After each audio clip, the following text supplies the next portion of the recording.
Hello दोस्तों, के we academy में आप सभी का स्वागत है। आज हम यूपी SSC पेड 2023 के लिए विश्व का भूगोल लेकर के उपस्थित हैं। चलिए सॉल्व करते हैं। जैसा कि यहाँ पर मैदान के बारे में बात करेंगे। पहले स्थल मंडल के कुल क्षेत्रफल के कितने प्रतिशत भूभाग पर मैदान का विस्तार पाया जाता है? लगभग 41%।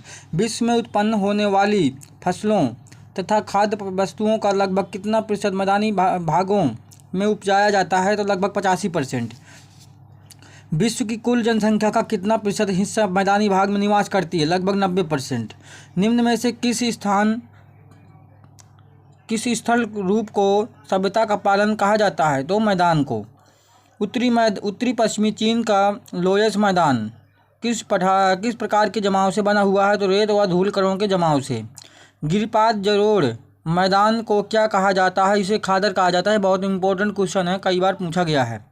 आगे चलते हैं। वायुमंडल के बारे में पूछा गया है कि वायुमंडल की सबसे निचली जो परत होती है उसे क्या कहते हैं? तो उसे जो है आप लोग समझ सकते हैं, क्षोभ मंडल कहते हैं। और इसी के तहत पृथ्वी की सतह की सबसे दूर यानी सबसे ऊपरी जो वायुमंडल परत है उसको किस नाम से जाना जाता है? बहिर्मंडल के नाम से। वायुमंडल में सबसे अधिक ओजोन कहाँ केंद्रित है? तो वो है स्ट्रेटोस्फीयर में। और वहीं पे बात करेंगे, वायु दाब प्रायः सर्वाधिक होता है जब वायु होती है ठंडी व शुष्क, तो वायु दाब ज़्यादा हो जाता है। और इसी के साथ वायु दाब में अचानक आने वाली कमी निम्न में से किसका सूचक होती है? तूफानी मौसम का, यानी तूफान आने का। आगे बात करते हैं। यहाँ पर सामान्यतः वायु दाब पाया जाता है तो सागर तल पर, और सामान्य वायु दाब पाया जाता है सागर तल पर। सामान्य वायु दाब होता है सागर तल के आसपास। आगे बात करते हैं। पृथ्वी की किस परत को रेडियो तरंगों का संचार होता है? पृथ्वी की किस परत में? तो वो है आपका क्षोभ मंडल में। आगे बात करते हैं। व्यापारिक हवाएं किन अक्षांशों पवनों के बारे में बताएंगे आप यहाँ पर। व्यापारिक हवाएं किस अक्षांशों से किन अक्षांशों की ओर बहती हैं? तो वो अश्व अक्षांशों से विषुवत रेखा की ओर। आगे बात करते हैं। व्यापारिक पवनें चलती हैं उपोष्ण उच्च दाब से। उच्च दाब क्षेत्र से भूमध्य सागर की ओर चलने वाली पवनें होती हैं व्यापारिक पवनें। पूरे वर्ष एक ही दिशा में प्रवाहित होने वाली पवनें क्या कहलाती हैं? ये कहलाती हैं सनातनी पवनें। उपोष्ण उच्च दाब से विषुवत रेखीय निम्न दाब की ओर चलने वाली पवनें क्या कहलाती हैं? व्यापारिक पवनें कहलाती हैं। निम्न में से किस कारण मरुस्थल में बादलों का वर्णन नहीं किए होता है, अर्थात बादल नहीं बन पाते हैं? वो होता है निम्न आर्द्रता के कारण। और जब हवा में निम्न आर्द्रता होती है तो वहाँ पर बारिश नहीं हो पाती है, क्योंकि बादल वहाँ पर नहीं बन पाते हैं मरुस्थलीय क्षेत्र में। निम्न में से कौन सी स्थानीय पवन हिम भजी के नाम से जानी जाती है? चिनूक। निम्न में से कौन सी स्थानीय पवन को डॉक्टर वायु भी कहा जाता है? तो वो है आपका हर्मटन। थल समीर और समुद्र समीर बनने का कारण क्या है? चालन। निम्न में से कौन सी ठंडी स्थलीय पवन है? तो ये है आपकी फ्राइजेम। निम्नलिखित में से कौन सी स्थानीय पवन अफ्रीका के गिनी तट के लोगों को आर्द्र मौसम से राहत प्रदान करती है? वो है आपकी हर्मटन। निम्नलिखित में से कौन सी स्थानीय पवन मध्य यूरोप के पर्वतीय क्षेत्र से यूगोस्लाविया के एड्रियाटिक तट की ओर प्रवाहित होती है? वो है बोरा। निम्न में से कौन सा वर्षण का प्रकार नहीं है? तो ये कोहरा। ओला, हिमपात और वर्षा ये जो है क्या है, वो एक तरह से वर्षा के ही मतलब प्रकार हैं। वर्षा होती है, पानी गिरता है इनके रूप में, और बरसात होती है कुछ ना कुछ, लेकिन कोहरा जो है वो वर्षण का प्रकार नहीं है। अब नहरों के बारे में बात करेंगे। पनामा नहर किन दो सागरों को जोड़ती है? प्रशांत महासागर और अटलांटिक महासागर को। पनामा नहर व्यापारिक दृष्टि से सुएज नहर की अपेक्षा कम महत्वपूर्ण है, क्योंकि यहाँ पर घने आबाद देशों का व्यापार पनामा नहर के द्वारा नहीं होता है। कील नहर किन दो महासागरों को आपस में जोड़ती है? उत्तरी सागर और बाल्टिक सागर को जोड़ती है। कील नहर पर किस देश का अधिकार है? तो ये है आपका जर्मनी का। आगे बात करते हैं पनामा नहर के संदर्भ में निम्नलिखित में से कौन सा कथन सही नहीं है? यह मार्ग अपने पहले एक डेल्टा के रूप में था, यही बात सही नहीं है, बाकी सब सही है।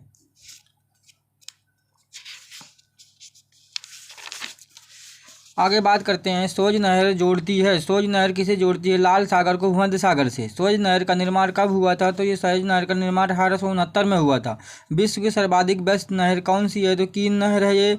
और इसी के साथ सोज नहर की लंबाई कितनी है? तो 169 किलोमीटर है। विश्व की सबसे बड़ी जहाज रानी नहर कौन सी है? तो वो सोज नहर है। सोज नहर का राष्ट्रीयकरण कब किया गया था? जुलाई 1956 में किया गया था। मैनचेस्टर नहर की स्थित है। मैनचेस्टर जैसे जानते हैं मैनचेस्टर एक शहर भी है, ब्रिटेन में पड़ता है, तो ब्रिटेन में ये नहर स्थित है।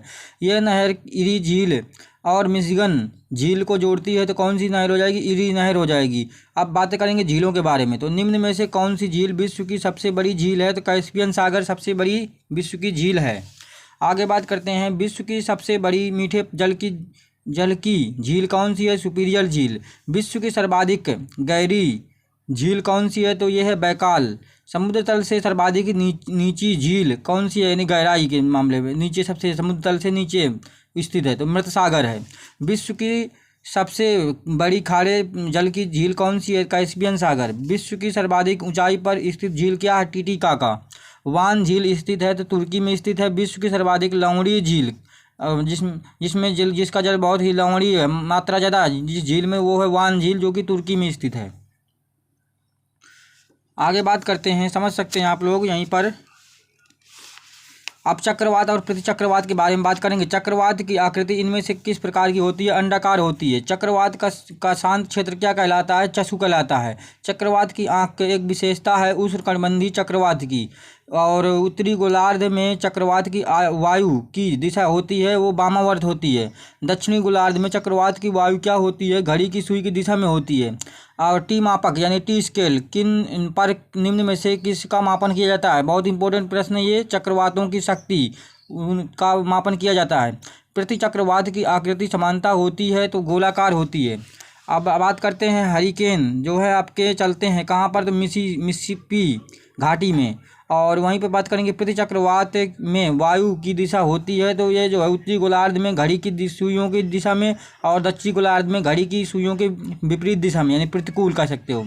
आगे बात करते हैं प्रति चक्रवात के संबंध में निम्नलिखित में से कौन सा कथन सत्य है?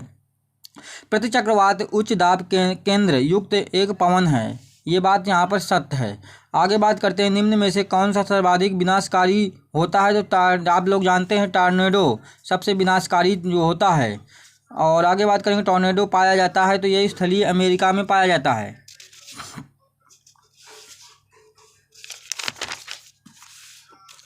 डोलड्रम क्या है? डोलड्रम भूमध्य रेखा के आसपास अल्प दाब का क्षेत्र होता है, यहाँ बहुत कम हवाएं और समुद्र हैं। आगे बात करेंगे विश्व महाद्वीपों के बारे में बात करेंगे। तो विश्व में महाद्वीपों की कुल संख्या कितनी है? 7 है। क्षेत्रफल की दृष्टि से विश्व का सबसे बड़ा महाद्वीप कौन सा है? तो एशिया महाद्वीप है।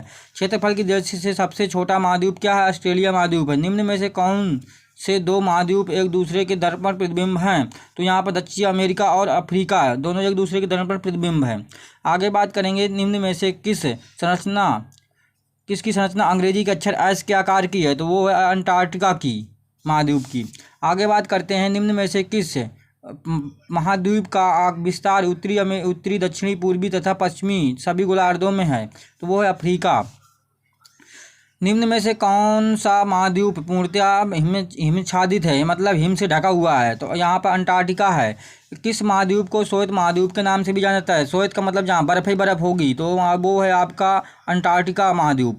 किस महाद्वीप को प्रायद्वीपीय महाद्वीप भी कहा जाता है? जो वैसा महाद्वीप जो 3 ओर से कम 3 ओर से पानी से घिरा हो, तो उसे प्रायद्वीपीय कहा जाता, क्षेत्र कहा जाता है। तो इसका मतलब यहाँ पर यूरोप जो है आपका प्रायद्वीपीय महाद्वीप है। आगे बात करेंगे निम्नलिखित में से किस महाद्वीप को महाद्वीपों का महाद्वीप कहा जाता है? एशिया महाद्वीप को महाद्वीपों का महाद्वीप कहा जाता है। और निम्न में से कौन सा द्वीपीय महाद्वीप के नाम से जाना जाता है? तो वो है ऑस्ट्रेलिया। और विश्व की सबसे लंबी नदी नील नदी किस महाद्वीप में बहती है? अफ्रीका महाद्वीप में। निम्न में से किस महाद्वीप को विषमताओं का महाद्वीप कहा जाता है? तो अफ्रीका महाद्वीप है। निम्न में से कौन सा महाद्वीप नई दुनिया के नाम से जाना जाता है? उत्तरी अमेरिका महाद्वीप। इस महाद्वीप में विश्व की सबसे लंबी पर्वतमाला एंडीज स्थित है। तो और इसी के साथ जो है यहाँ पर इस क्वेश्चन थोड़ा सा यहाँ पर देखते हैं दोस्तों, इसमें मिसप्रिंट है थोड़ा सा, इसको बाद में क्लियर करते हैं। निम्न में से किस महाद्वीप को विज्ञान के लिए समर्पित महाद्वीप कहा जाता है? तो एशिया महाद्वीप को। ये जो है विज्ञान के लिए समर्पित महाद्वीप है और यहाँ पर मतलब जो टेक्नोलॉजी ज़्यादा है, बहुत ज़्यादा विज्ञान का क्षेत्र फैला हुआ है। निम्नलिखित में से किस महाद्वीप को अंध महाद्वीप के या उप महाद्वीप का नाम जाना जाता है? अफ्रीका महाद्वीप को अंध महाद्वीप या अंध महाद्वीप के नाम से जाना जाता है, इसका उपनाम है। निम्नलिखित में से किस महाद्वीप को विकास की अधिक संभावनाओं की विद्यमानता के कारण भविष्य का भंडार गृह कहा जाता है? तो यह एशिया। इस महाद्वीप को दक्षिण पूर्व से में स्थित न्यूजीलैंड को दक्षिण का ब्रिटेन कहा जाता है। तो ऑस्ट्रेलिया महाद्वीप के बगल में स्थित है न्यूजीलैंड, तो इसलिए ऑस्ट्रेलिया महाद्वीप यहाँ पर हो जाएगा। आगे बात करते हैं मरुस्थल, संसार के मरुस्थल।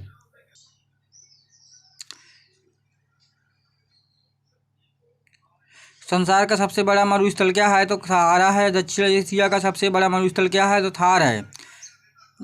और वहीं पे बात करेंगे ये निम्न में से कौन सा मरुस्थल नहीं है? थारू एक जनजाति होती है, ये मरुस्थल नहीं है। और अब रुब अल खाली, ये इराक का मरुस्थल है।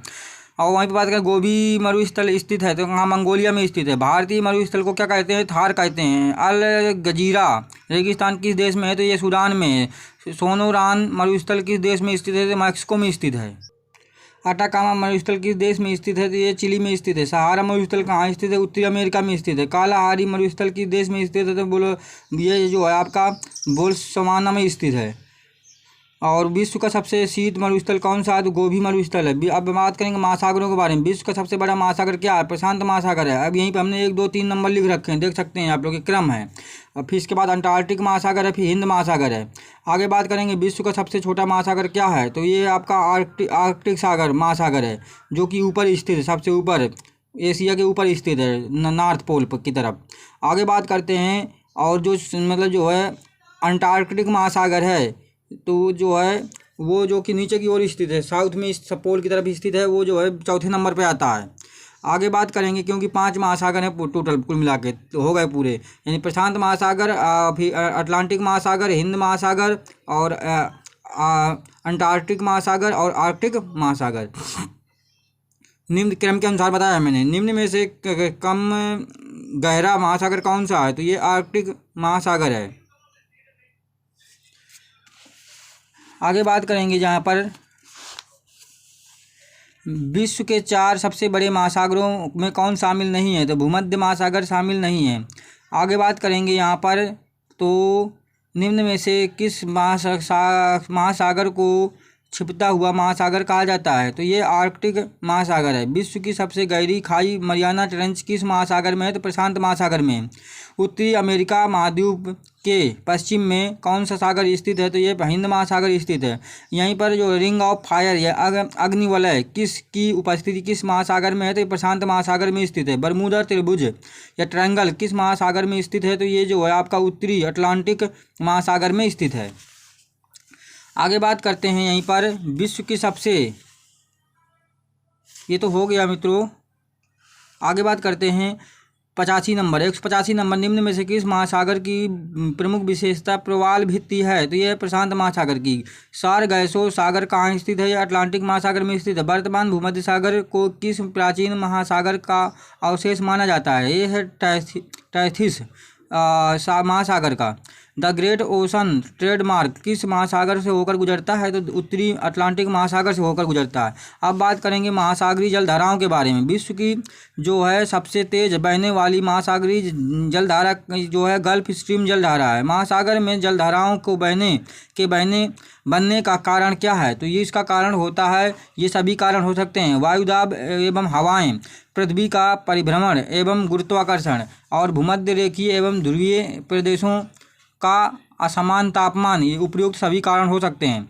समुद्र की गर्म जलधाराएं किस ओर बह जाती हैं? तो ध्रुवों की ओर जाती हैं। गल्फ स्ट्रीम किस प्रकार की घास है? तो यहाँ पर जो है आपकी ये है आपकी गर्म है। और गल्फ स्ट्रीम जो है किस तरह की जो धारा है यहाँ पर लिखा होना चाहिए, ये जो गर्म जल धारा है। आगे बात करते हैं, निम्न में से किस सागर के चारों ओर समुद्री जल धारा प्रवाहित होती है? तो ये सार गैसों सागर के गल्फ स्ट्रीम धारा की उत्पत्ति होती है तो मैक्सिको की खाड़ी में होती है। निम्न में से कौन सी महासागरीय जलधारा यूरोप का गर्म कंबल के नाम से जानी जाती है? बहुत फेमस क्वेश्चन है, गल्फ स्ट्रीम जलधारा। निम्न में से समुद्री धाराओं को प्रभावित करने वाला कारक कौन सा है? तो इनमें से उपयुक्त सभी कारक जो हैं समुद्री जलधाराओं को प्रभावित करते हैं। पृथ्वी का गुरुत्व, वायुमंडल का दाब, जल की लवणता। आप समझ सकते हैं ये सभी कारण हैं जो कि समुद्री जलधाराओं को प्रभावित करते हैं। मोस्ट इम्पोर्टेंट प्रश्न है ये। यहीं पे आगे बात करते हैं, 200 तक क्वेश्चन कराए जाएंगे आज। गहरा नीला रंग होने के कारण किस जलधारा को जापानी लोग जापानी की काली धारा कहते हैं? तो ये है आपकी किरोशियो जलधारा। निम्न में से किस जलधारा को हम्बोल्ट की जलधारा के नाम से भी जाना जाता है? तो ये है पेरू की जलधारा। फ्रांस की राजधानी पेरिस किस नदी के किनारे स्थित है? यह बस तट पर बसी हुई है, तो सीन नदी किनारे। महासागरों से उठने वाले ज्वार भाटा के कारण क्या हैं? तो इसके कारण होता है सूर्य और चंद्रमा का जो है संयुक्त प्रभाव, यानी गुरुत्वाकर्षण जो लगता है उनके बीच में, वही होता है। और संयुक्त प्रभाव है महासागरों में उठने वाली ज्वार भाटा के कारण। और इसी के साथ हमारे क्वेश्चंस खत्म होते हैं मित्रों। हमारे चैनल को सब्सक्राइब करें, लाइक करें और भाई बहनों में जो हमारे वीडियो को शेयर करें। जय हिंद, जय भारत।